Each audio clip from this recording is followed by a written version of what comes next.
Hi guys.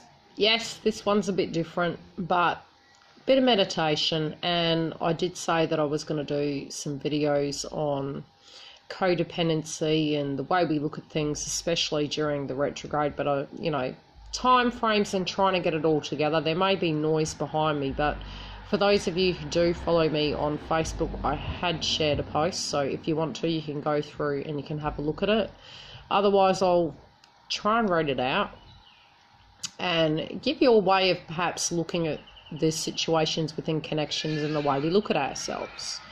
Now, if we want a deep spiritual connections but lack the self-worth, we will always be attracting empty connections. The element of love is not money, safety, control, or a way it should look. It just is unconditionally.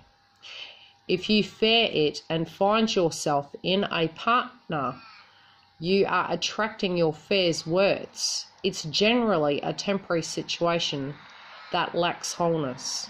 Look in the mirror. Are you cask wine or scotch on the rocks? Top shelf, of course. Partnering with your fair self is death, because you are choosing to stay in an old energy that at some point it will never be enough. The lack mentality is a bandage.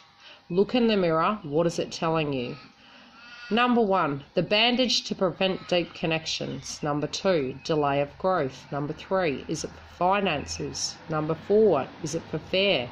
5, ego. 6, lust. 7, avoidance of dreams. The list goes on. We only lie to self and then to others. It always comes back to us. Do you want love or just safety? If safety asks why you don't feel safe. So, if you are needing it for an aspect of safety, because sometimes we hold on and we think, hey, if we get this finally, we're going to feel whole, finally it will be all better. That can be even in soulmate connections. Okay, codependencies and connections. Fear of ID. Who am I without another? I call this the handbag effect. Can be a job, a person, a title. Avoiding your own identity crisis by hiding behind another or a bandage. It can be substance, spares, or a title.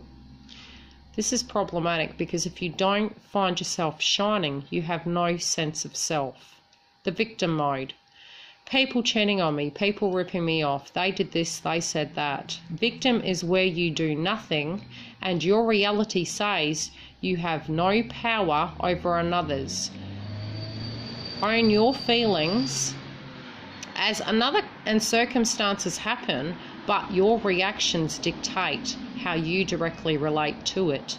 You may at a point have been a victim, but to remain in that frequency is victim consciousness. You do end up attracting the same thing over and over again if that is your mindset.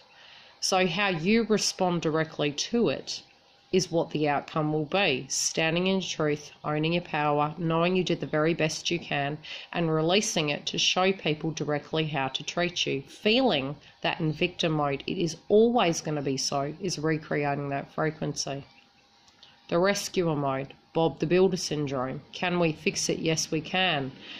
That's a you problem, that's not a me problem. Outgrowing that belief is necessary. This is the recipe for a perfect partnership. Be self-aware, love to love, be open to teach people how to treat you. The rest is the other side where you have absolutely no control over.